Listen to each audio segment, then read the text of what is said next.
unfortunately their respiratory issues got a lot worse. It's always very hard to prove whether or not it truly was related to exposure and inhaling the dust and the debris. It's short of having a lung biopsy and finding like fibers in the lung. It's actually very hard to kind of prove. Though certainly it is definitely believed that lung disease can certainly be kicked off or worsened for people, especially the rescue staff that was there. People have definitely developed problems. It's hard to know for sure whether or not it was. I still believe she has some intrinsic lung issues, that she's born with. She's just wired that way. And whether the 9/11 contributed to it, and at this point it's so remote, it's hard to say for sure. And those intrinsic... So I don't see a big help. Sorry. Yeah, those intrinsic lung issues, again, were chronic allergy, you said? Chronic allergies and chronic asthma. Chronic asthma, okay. So I guess part of my... She has also, on top of that, a little bit of scarring in her lungs, that we call a little fibrosis in the lungs.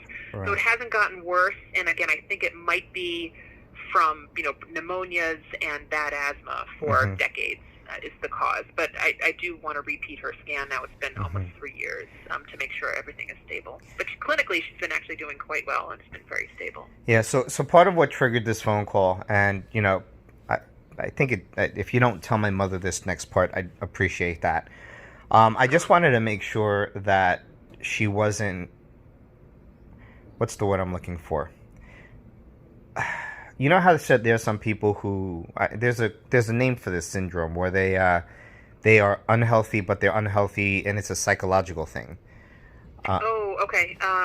Yes, I think sort of just they're not really a hypochondriac, but that they sort of get into the pattern of Because what concerns me about my mother is that she suffers from anxiety. She also, and I don't know if she says these things to you, but because she doesn't admit it, in my opinion, but she also suffers from depression. And part of what worries me is, ever since she retired, like before she retired, I mean, I'm sure she had issues here and there, but I noticed that ever since she retired, and now she's pretty much just at home all the time. She gets up, she goes to Walmart, she used to go to the senior center a lot, but I'm just, part of me questions, is this something to do with her lifestyle, meaning because she's more isolated now? I don't know, and that's why I was trying to analyze that part to see if this is in fact biological or if it's somehow to some degree psychological. What are your thoughts on that? Yeah. Well, I guess, you clearly know her better than I, though she is not definitely a patient who calls, constantly that she's not feeling good or sort of just refuses to get better, to be honest. Some patients, you treat them and they just can't admit that they feel better. There's always something that's nagging them or persistent. She's certainly not had that pattern with me. Like, she only calls when she's sick, and when she is sick and I see her, like, she looks sick. She's coughing like crazy. Her lungs sound terrible, wheezing and roncorous. And then I give her treatment, and when I check in with her, she's like, oh, I'm feeling much, much better. And then I won't hear from her for several months. So what's happening in between, I'm not sure. But she definitely has an established lung disease that even previously was very hard to control, but lately it's been better. I think certainly she should be restricting her activities, and I said certainly grocery store and short shopping trips are okay, but I wouldn't want her going to a gym or the senior center. And that's because of COVID-19 specifically, right? Because of COVID. Yeah, she's high risk, because of her age and her lung disease. So, well, of course, I want her to, in family, that's a separate story, obviously, getting together with family, and as long as everyone's being cautious. But she is someone, it's sort of an unfortunate necessity to be more isolated. I actually sort of looked at her as a relatively social person, but I guess I don't know the details. Well, she is. She is. Don't get me wrong. It's just she's cooped up in her apartment. so that's the part that worries me. And, sometimes I think, because it just seems like this constant trend where she gets sick, takes some medicine, has an allergic reaction, gets better for a period of time, gets sick, takes some medicine, has an allergic reaction. So, I was wondering, that caused me to think, is she maybe looking for attention? Oh, I see what you mean. Yeah, Yeah, I guess I'm not. I don't know how the dynamic is within the family, but from my standpoint, it all seems pretty legitimate. right. She's had a rash to Avalox before, and Avalox is in the same family as Cipro, and then Cipro is what gave her the rash this time. Of course, I didn't see the rash because it's not easy to get her in the office. But she does, by blood work, she does have, elevated levels of allergic antibodies. So I do believe that she certainly reacting to these meds is probably real. So I guess from my standpoint, and I don't sort of see, and believe me, yes, I have patients of all kinds. Right. I'm not sure what's real or what's not, but of course I take everyone. Yeah, absolutely. Seriously, but she's very much, again, by her imaging, by her blood work, by her sputum cultures, and her exams, she definitely has this chronic lung disease, which can be very, very active and frequent symptoms. But lately, she's actually been minus this current episode. I don't think I really again talked to her for like 6 months. She was doing well and actually went off of her asthma meds for a while because she was feeling good. She had doctor treatment. And you see, and that's so I'm not getting. Yeah, and that's an example of what I think part of what caused me the concern was because yeah, you're right. Like, she was fine for 6 months.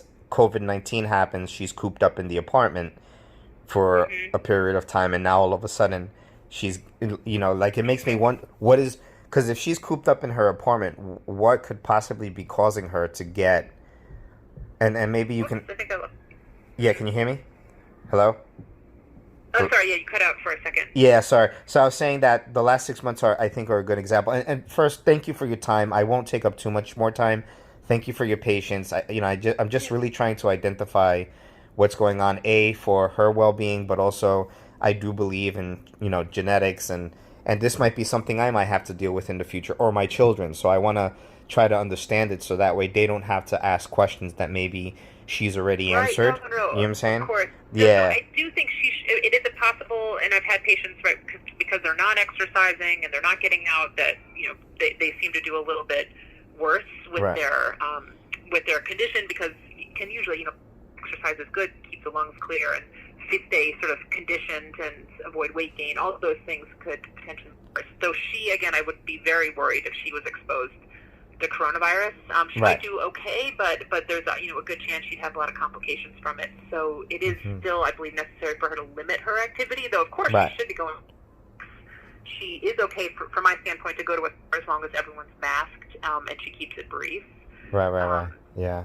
So I'll keep a close. I did tell her that if she's not better by next week, I do need to see her in the office, because it would be unusual not respond to treatment. Usually, again, she feels much when I give her treatments, and then gets back on track and has no interest in calling me. Other than anything else, Sorry, other than the medicine, is there anything else that she's allergic to that you've identified? Oh, anything else to recommend for her? No. Is there anything that she's allergic to? That I would have to dig back in her. I think years ago I had an allergist actually on her in the hospital. I think she was allergic to mold, but I'm not sure how extensive of a let me see if she had. It looks like she had a huge allergy workup back in 2004. And she was allergic to molds, almonds, pecans. Looks like she has a sesame. So she's had, definitely there's food allergies. Someone did a workup for food allergies. And environmental, she was positive for mold, and we didn't get much further than that, though, in terms of cats, dogs, dust. But she definitely has documented allergies to those. But I haven't, because I haven't seen her and she hasn't been complaining, I haven't really opened up the allergy issue again. But she does have very elevated levels of allergic antibodies. Do you think that if I put a treadmill in her bedroom and she started to walk on a daily basis on the treadmill, do you think that might help her lungs? Yes, I think absolutely. Yes, I think aerobic exercise, physical exercise would be great, because she again tends to get mucus buildup in her lungs, and then when she does, that usually makes one more prone to pneumonia and infections, which is kind of what she's dealing with now, which could just be cycling, but also could be more inactivity. So yes, I think if she had a bicycle or a treadmill to walk, Right. to get some exercise, I think that would be great. And for everything else, right, to keep her bones healthy, keep her heart healthy. I think from any standpoint, if she's willing to do it, that would be great. Yeah, because my theory is, and I am no doctor by any means, so pardon me for even contemplating a theory, but my theory is, I think that she absolutely has some type of underlying lung conditions, which you've identified. I think, though, that part of what might be contributing to her challenges is, again, she has a very sedentary life.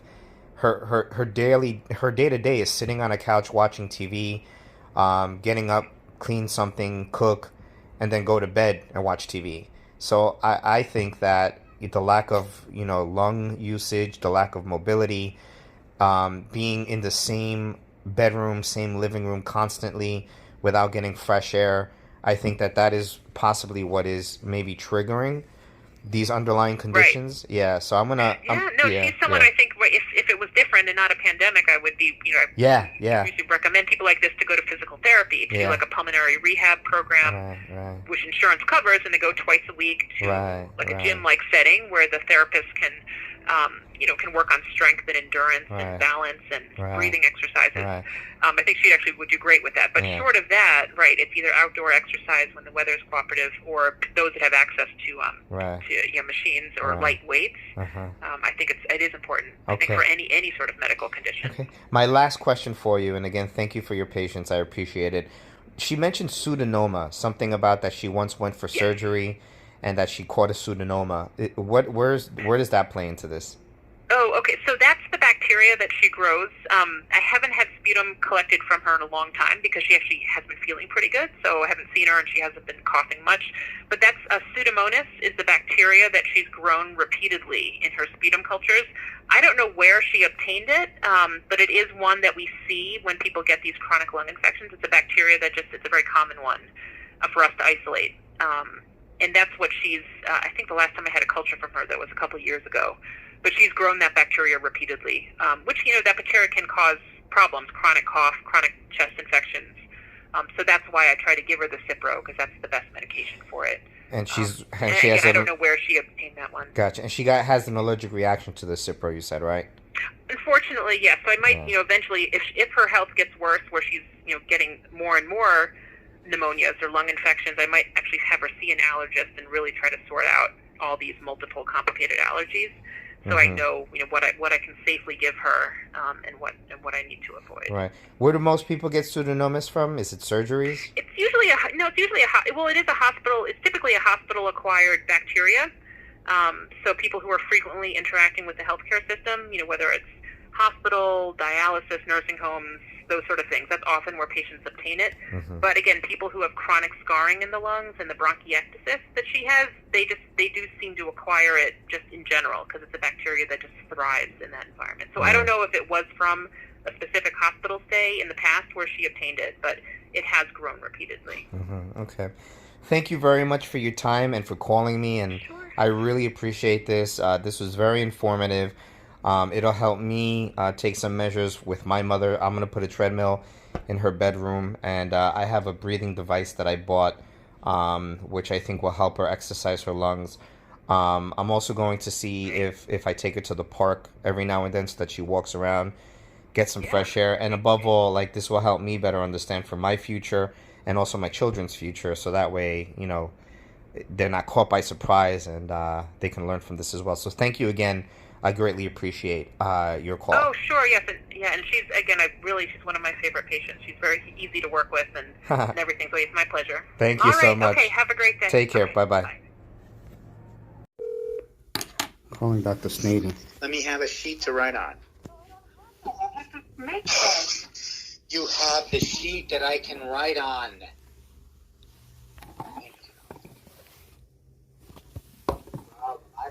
I don't need to put this thing around.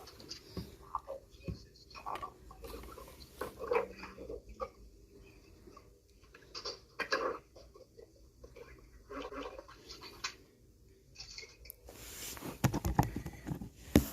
All right.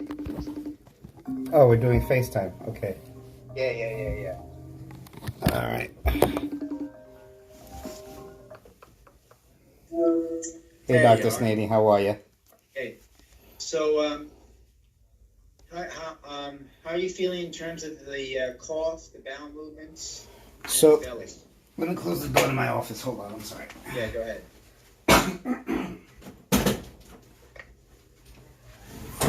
So things are still pretty bad in the sense that I still have bad acid reflux again.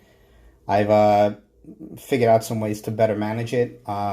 But before going there, I have noticed that my defecation, my poop, is a lot more diarrhea-like than solid. Oh yeah, no surprise, you got an infection. Oh, So the reflux is causing you more coughing and everything? something is causing me more cough. Sure. No, I'm saying you're getting more reflux and you're getting more coughing. Yes. Well, I assume it's reflux that's causing the cough. So yes. Yeah, I just know I'm coughing a lot, and I assume that's the reflux. So So yeah. how many times you go into the bathroom? Maybe once a day. And Oh, you, just once a day, but a diarrhea. yeah, and it's usually because of coffee. And so it's every day in the morning. Yes. Okay, good.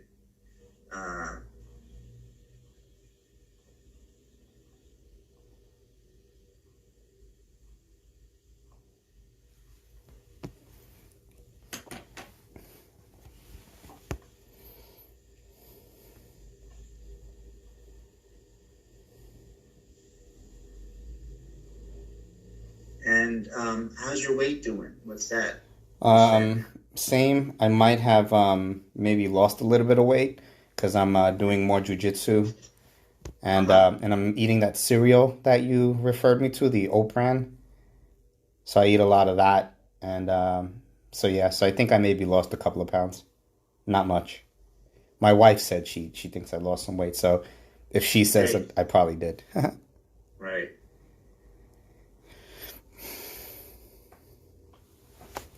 Okay.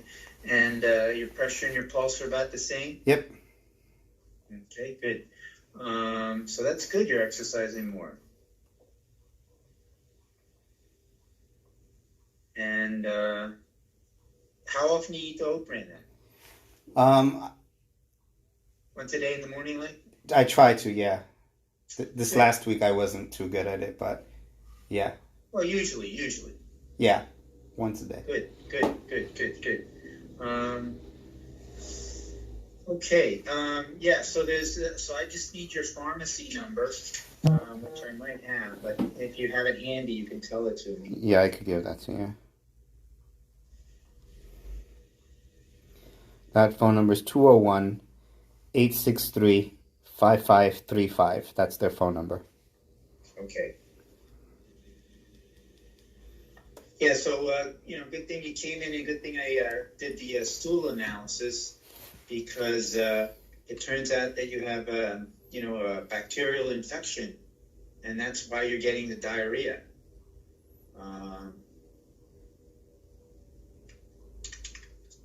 So, I'm going to call in a prescription for 14 days of an antibiotic. You'll take it once a day. That's been pretty much doing the trick in terms of curing this infection. And then, at some point, you'll come back to me, and then we'll see how you're doing in terms of your symptoms. Okay. What kind of bacteria is it? E. coli. What? Yeah. I mean, it's going around. You're not the only person I found this in. That's why I'm doing a stool checkup on a lot more people than usual, because I'm finding it a lot more often than you'd think. You're like probably the 10th person that I found this on. Wasn't E. coli supposed to be like a really big deal? Certain E. coli's are, yeah. But it doesn't. It's not a big deal in everybody. Mm-hmm.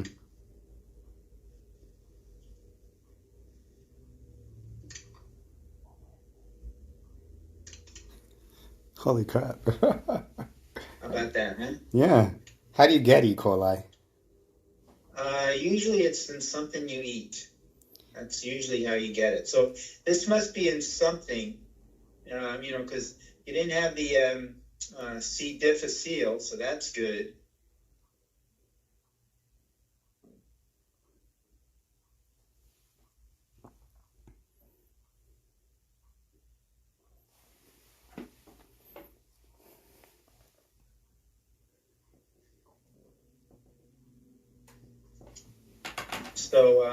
So, you'll just take the antibiotic 1 pill a day, 14 days worth, and then, anywhere from 2 to 3 weeks from now, it should come back and we'll see if there's anything else I have to give you. I'm probably also going to give you another medicine. You'll take it a couple of times a day because it helps settle any inflammation in the colon. And you'll just take that, 1 pill twice a day. Okay. And that one you'll take that one only until your diarrhea is under control. And if it's under control, you can stop it. The diarrhea comes back, just take it again until your diarrhea is under control. But you probably won't need that more than probably a week or two. So it's quite possible that I got that this is what's causing the cough and the acid reflux. Yeah, because when you get an infection in your lower intestine, it kind of messes up all your intestines. And then when your intestines are messed up and things aren't moving right, it backs up into your stomach. And when things back up in your stomach, they back up into your esophagus too. That makes sense. Yeah. How did the post-surgery look from the hiatal hernia? Yeah, the hiatal hernia repair, it actually looked pretty good. It's good enough to be sort of open so you don't get any swallowing problems, and it looked good. It looked good. Okay, so it didn't undo itself, in other words. No, I Okay. mean, it was maybe a little loose, but I don't know how it looked originally. Mm-hmm. So I can't tell if that's the way it was made or it got a little looser. Right. But it was definitely still there. I see. And definitely still holding. Okay. So, for sure what we're going to do is, we're going to treat this infection and then see how you do after 2, 3, 4 weeks after you took the treatment for the infection, and hopefully your diarrhea will clear up completely, and then you'll be in good shape. And is this contagious? Do I have to worry about if my kids share a... Well, it's contagious in the sense that, if you have a bowel movement and you clean yourself and somehow you get some stool on your hands and then you don't wash your hands so good and then you touch somebody's hands and then they touch their mouth, then that's the way you're going to get it. But it's not like you can breathe this on them. Okay. And sharing cups and forks and knives? Yeah, well, not really, no. It's got to be in the sense that if you're sharing forks and knives, if stuff is on your hands and fingers, and then you spread it, then they may spread it too. But it has to get from your hands to their mouth.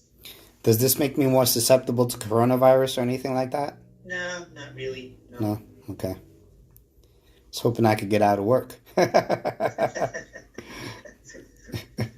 Well, I mean, we could easily say that you have an infection in your intestines that's potentially infectious. If you want to stay out of work, I can definitely write you a note for that if you need to. I'll take it. But it's up to you. I'll take it.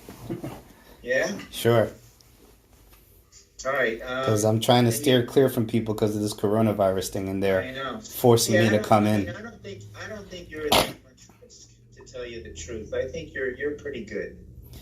The other thing I was gonna ask you is, so I was wondering if it's possible that my esophagus, throat area, if it's maybe weaker or more sensitive because of the acid. Did you notice anything like that? Yeah, I'm trying to look up your pathologies right now, so hold on a minute.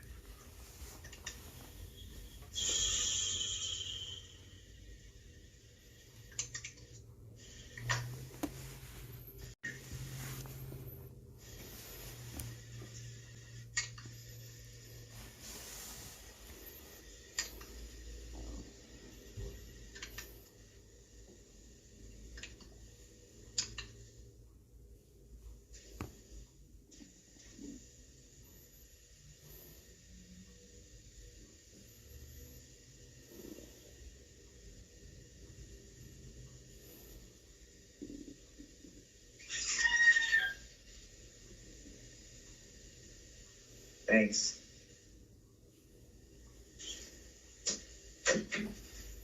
Let's see if my mother answers the FaceTime, because she usually has questions she wants to ask.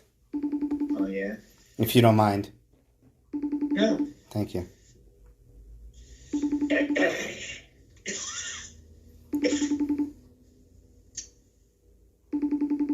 Of course she doesn't answer. Right.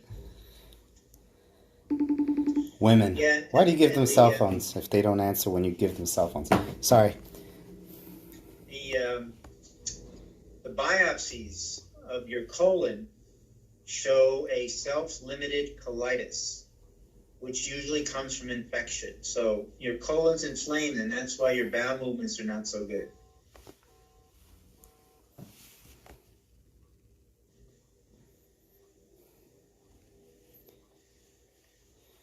I'm going to call you from FaceTime, Mom. Can you answer? Yeah, you want me FaceTime? Yes. Yes. All right, let me see if I can bring her on. Thank you again. I appreciate it. How the hell do you do this? Yeah.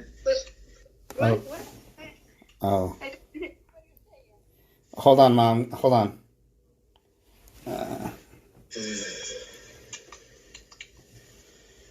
Person.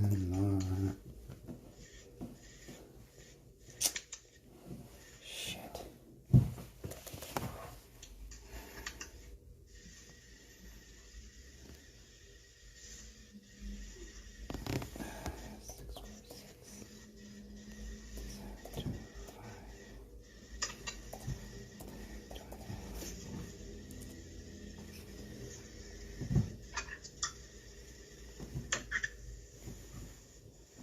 What's your mother's name? Laura.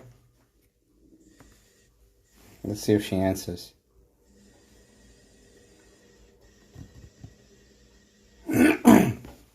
Hopefully she'll answer. This would be really cool if I get to FaceTime her in. That would be something, right?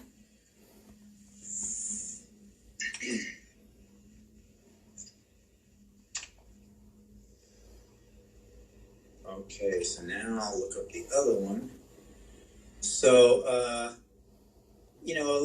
little in the esophagus around the lower part where you get reflux, a little sign of a little inflammation, but not a big deal. It's not like I saw a whole lot.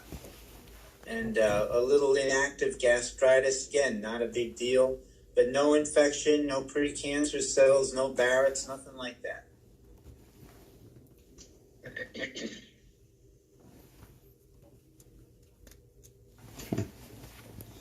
For some reason it's not working. Alright, you know what? I'll just do it this way. Oh, there she is. Hi, Ma. Hi, mijo, but I don't see you. Uh, Yeah, now I see. Oh, there you are. Yeah, I see her. Who is the other person? I don't know. Dr. Snady. that's my gastroenterologist. Oh, hello, doctor. How are you? ¿Cómo está, Laura? I'm fine, thank you. ¿Cómo está? So, I know you always have great questions, so I thought I'd conference you in just to give you an update, brief summary update. So, Dr. Snady, who did my colonoscopy and endoscopy, the hiatal hernia surgery that they did on me, it looks like it's fine. It doesn't look like it has been undone. But the reason why it looks like the reason why I started coughing and passing out and having mucha diarrhea, like I've been having a lot of diarrhea recently. Oh, I didn't know that. Yeah, Dr. Snady found out that I have an infection, a bacterial infection. It's called E. coli. COVID-19? What? No. Not a COVID, no. No, not coronavirus. It's E. coli. With a bat to hit you. No, it's E. coli. So I have to take. E. coli. Wow, that is really difficult. Poquito, sí, poquito. Yeah, but it's not contagious, Okay. so that's good. I asked them about. Pero yo he visto como más de 10 pacientes en 6 meses con eso, la misma cosa. Y hay algo en la comida o en el agua, yo no sé de dónde viene. pero hay muchas personas que están cogiendo este E. coli. Doctor, I heard when I think it was Dr. O's show that was one of the symptoms related with the COVID, with this problem virus, it's stomach problems. Como un paciente de 7, algo así. But I had a COVID test. I had a COVID test before. Sí, pero él salió negativo antes de hacer la prueba. Hacemos el COVID en tu hijo y estaba bien, no tenía. Okay. Yeah, I asked about my esophagus and if it's sensitive because of the acid. And what did you say, Dr. Snady? I'm sorry. It is? Yeah, when your intestines are infected like that, everything gets thrown out of whack. And so you're going to get more reflux. Okay, but do you think that my throat esophagus area might be long term? Yeah, long term. No, it wasn't. No, not long term. You know, I mean, on the endoscopy, if you look at the pictures, you know, I show a picture of your lower esophagus. I show a picture of your throat. You know, I show a picture of your esophagus, and you know, it looked good. It looked good. Doctor, There's a picture, you know, picture number 6. Picture number 6 on the endoscopy says lower third of the esophagus.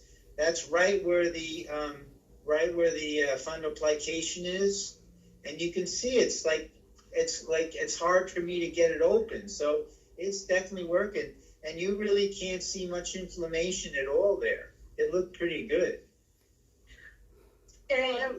Doctor, I know he had an operation for his throat a few years back. I don't remember for how long. Operation para qué? Tonsillectomy. Oh, tonsillectomy, yeah. She's going to ask if I have A pseudomonas. few years ago? Yeah. Like 2017, algo así? 17, algo así? No, I think it's more than that. 2015. Around 215, Michael? Yeah, but you want to know if I have pseudomonas, right? Okay. It's possible. No, you don't have that, no. But was tested for that? What? Because I know that... Pseudomonas, yeah. We check, when they do the bacteria check for the you know, the stool. Yeah.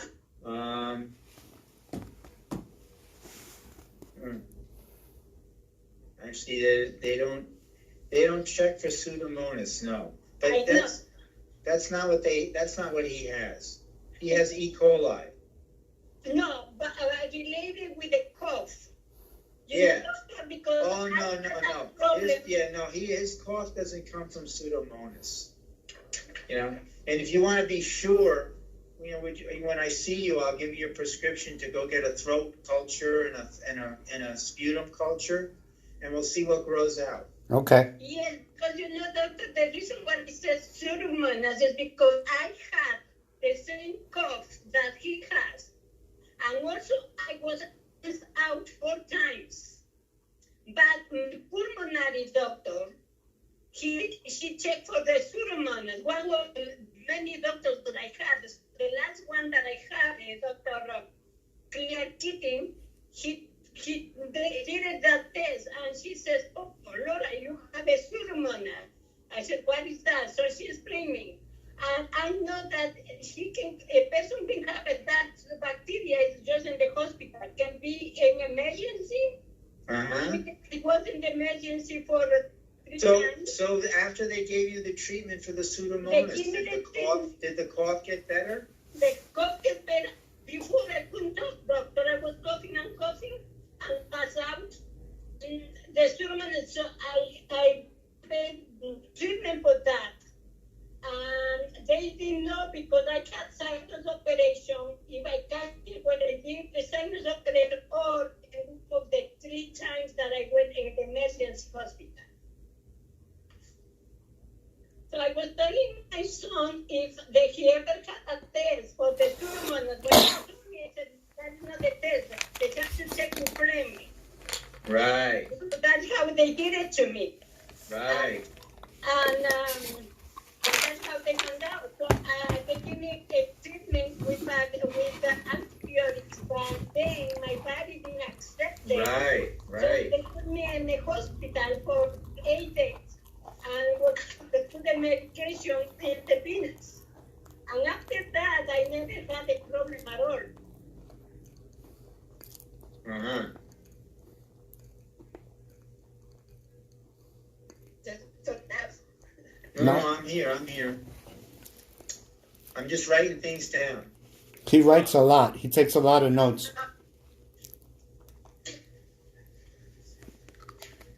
No, that's all very interesting. Yeah. So next time you come into the office, after I give you these current antibiotics, at that point we'll send you for a sputum culture. Okay. And no, try to avoid whatever is possible, because I'm very. Yeah. No, that's very Now, important. he's Yeah. talking much, and I know. He's fractured and he can pass out again. I And know. that is not good. and no polyps were found, I assume, right?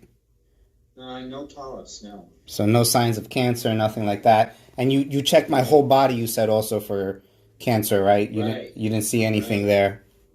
Yeah. Everything that I looked at was good. Yeah. Okay, good. So that is good. Well, you still have a problem with your tummy? Well, I have E. coli, so yeah. So that explains why lately I haven't been having solid defecation. Yeah. That's the whole deal. Right. So you continue having? Yep. I've been like that for I think you have to change your habit and eat. You ate too much in the night time, very late night time. You have to change it. And also, make sure that everything is clean. Right. Mhm. That is true. You have to listen to mommy sometimes. I am not a doctor, but No, you came up. No, I can see. The truth too long. Yeah, I can see why she got you on the telephone. It was very important that you told me this about the Pseudomonas. It's a good idea. Yes, doctor.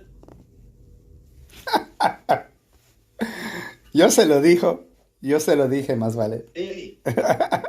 But it was a long time ago. A long time ago. Sí, él me dijo, no, yo tengo que llamar a mi madre porque ella tiene ideas muy buenas muchas veces. Y es verdad. Es verdad. I didn't know you spoke Spanish, Dr. Snady. There you go. But, listen, the fundoplication looks good. I didn't see really any hiatal hernia. Just a little touch of inflammation, no big deal. But, you're going to have that because you're having a little bit of reflux. So it's actually pretty good. There's you might look in Walmart. I was in Walmart the other day. And they have a alkaline water. It's a pH 9.5 water. You might think about drinking that. It has a very bad side effect. I went through. See? Because they told me to drink that, and I bought it, and then I get in the internet, and with the side effects are really not good. What side effects? Oh, I don't remember exactly, but when I got it done, I said, forget it. Oh, wow. Yeah. Anyway, so if you want to try it, you can try it. But, I drank it, and it was good. What is it, the 9.5? pH 9.5. They only have one. There's only one. You go to the water section and just look for the alkaline water bottle. Okay. And it says something like best deal alkaline water or some crazy label. But I drank it and it tasted good to me. And that's good for cancer, right? This is good, but the side effects about that in the internet is not good. No, I don't think so. I don't think it has side effects.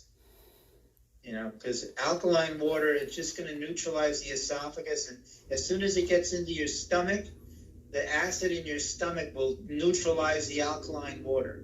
So it's just mainly to wash the esophagus. And it won't have, because we have bicarbonate in our blood, so we have a very high level in our blood, so it shouldn't give any side effects. So are you saying to drink the alkaline water like on a regular basis? Yeah, here and there, just sort of sip it, and just take a few sips here and there throughout the day. Just wash your esophagus constantly. Okay. A couple of swallows every, half hour, every hour, a couple of swallows, just have a bottle by your desk or under your desk. And, every time you're going to have a meeting, go take a few swallows before the meeting, go talk, and then come back and take a few more swallows. Okay. Michael, do you take a pill? No. Oh, okay, because I have a reaction for that pill.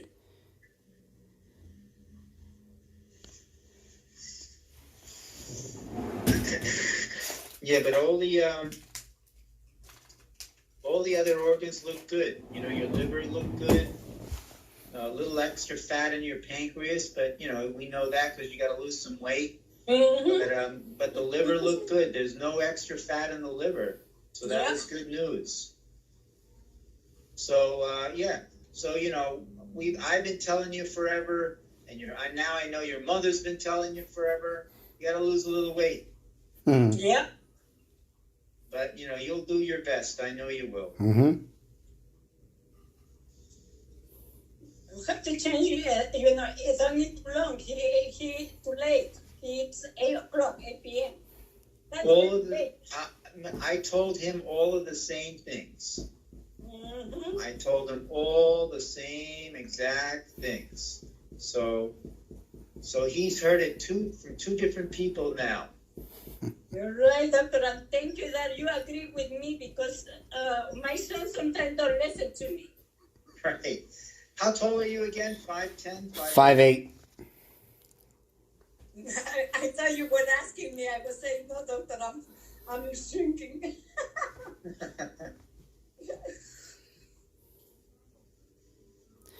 All right, so that's everything, I assume, All right. right? So let me call these medicines in, and then you can pick them up when you get a chance, and just start them, and then call me in about call for an appointment for about 10 days, 2 weeks, something like that. Okay, and you're gonna send me that letter by email or by email how's that letter? Yeah, I guess I could write a little note. Thank you. I think we have your email, mrosero76, right? You got it. Got it. Thank you. Yeah, sure. And I'll say advise, has an infectious colitis, and advised to remain at home for the next 10 days while under treatment. How's that? Sounds great. that's good. Thank All you. right. Awesome, Dr. Don't Snady. forget the Pseudomonas. Yeah, we'll take care of that. Yeah, we're going to Pseudomonas. check that after I give him medicine. Take Because care. the antibiotic I'm going to give him for the E. coli sometimes works for Pseudomonas too. So we'll see. Okay, doctor. All right. Thank you so much. Thank you. Nice to meet you. Bye, All Dr. right, Snady. nice to see you too. I'll Take talk to you care. later, Ma. I gotta head back to work. Do you take Medicare and GHI? I think it's GHI. Medicare and GHI, I do, yeah. Oh, okay. Thank you, doctor. Maybe I change your doctor for you as my gastro. Okay, we'll see you. Take I care. always like talking to smart patients. Okay. Thank you. Take care. Bye, everyone. I look. Oops.